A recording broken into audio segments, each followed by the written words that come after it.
Does anyone else feel like they could get a blue ribbon in rumination? You know, sitting around replaying a thought over and over and over and over and over on repeat until you aren't even sure what to do with it anymore. It's especially bad right before bed or after any interaction with, I don't know, anyone for me, it seems.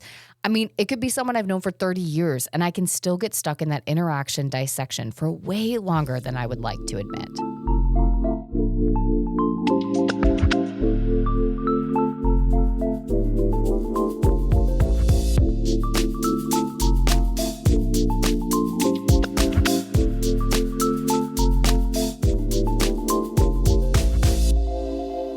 Hey everyone, it's your host, Kira Wackett. Welcome to another episode of the Untethering Shame podcast.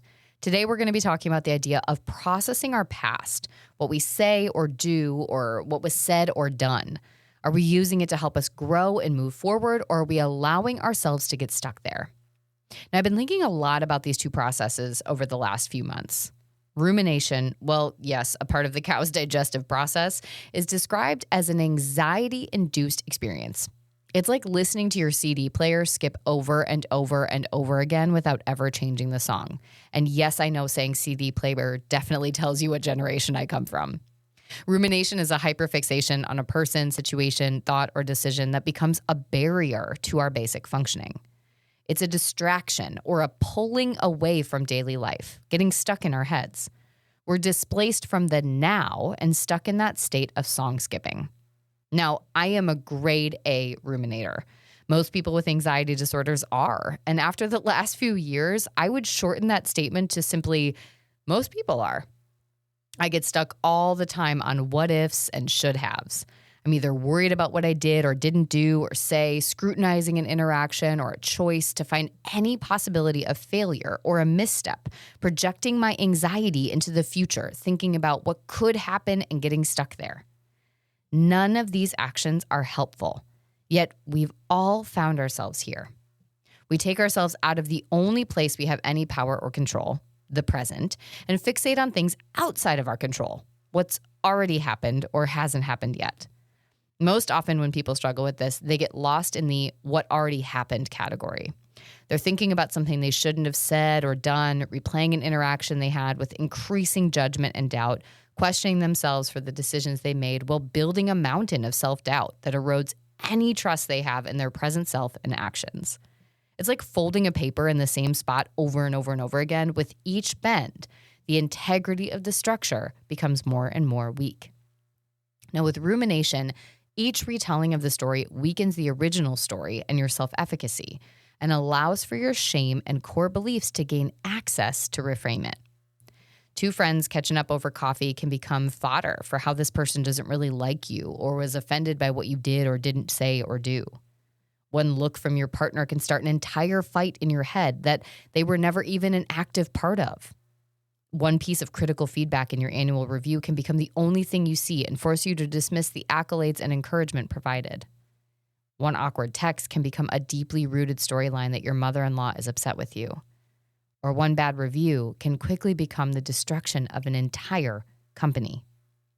The more we do this, the deeper we immerse ourselves into the narrative of our shame. We become increasingly certain of our flaws, and this affects the way we show up in other interactions or in the future decisions that we make. Any perceived evidence to support the assertions of our shame becomes the signal to hide, detach, or shut down from the world. But it's time we learn to let go of that drive inside of us to get lost in stories that don't serve us. We have to allow the possibility that our shame has it wrong and that we might not be the problem in every story. We might not always be a failure. So what if we could stop ruminating and instead focus on the other, the oppositional force, digesting? Digestion is the term used to describe the process of breaking down food into fuel, eliminating any waste or product that it doesn't find useful. Digestion is about taking something in, pulling from it what serves you, and leaving the rest. It can allow for greater connection to and anchoring in the present. The cognitive or emotional digestion process is about honoring whatever shows up, and in particular, letting go of the desire to control every circumstance. It's about seeing what happens as it happens, making space to grieve and feel within it, and then letting go. It's about revisiting a decision, thought, interaction, circumstance, or future possibility and asking yourself, how does focusing on this serve me right now? How is it distracting me? What information is helpful? And what do I have to learn? Who does it serve for me to keep thinking about everything outside of my control? Who holds the power by me getting caught in this story? Is there an opportunity or invitation for me in this experience? And if so, how can I extract this and leave the rest? What fears are keeping me stuck on this thought?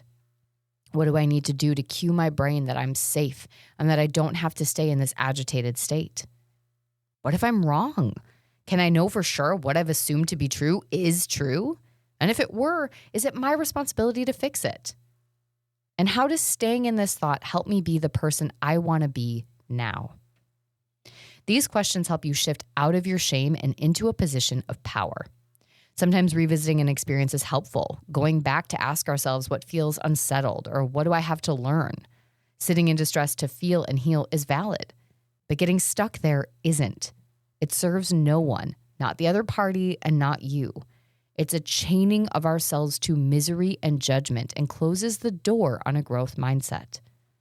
We have to practice radical acceptance, or the acceptance that bad things will happen and that much of what happens in our lives, it's out of our control. You will make mistakes. People will hurt you. Awkward interactions are going to occur a lot. Learn to expect them as if it's part of the human experience, because it is. When they happen, don't give them more airtime than any other circumstance. Instead, simply shift to the space of feeling, healing, and growing. You'll be surprised by how many stories you've created in your head that don't exist outside of it as you make this switch. So as we wrap for today, I want you to decide on one thing you're going to let go of or give less space or airtime to. Whether it's a thought, interaction, dream, something you've been holding on to that's no longer serving you and that you're going to digest, take what you need, and leave the rest behind. Now go write it down. Grab a piece of paper or submit it in the Q&A.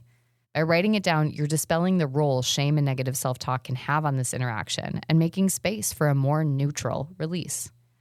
And if you found today's episode valuable and insightful, I encourage you to leave a review, hit that 5-star button, and of course, share this episode with someone else you think could benefit from hearing it. Thank you so much for tuning in today. And remember, change takes time, but every step counts. So stay the course, stay hopeful, and stay committed to your well-being. We'll be back with more insightful discussions to support you on your journey. Until then, take care, and I'll see you next time.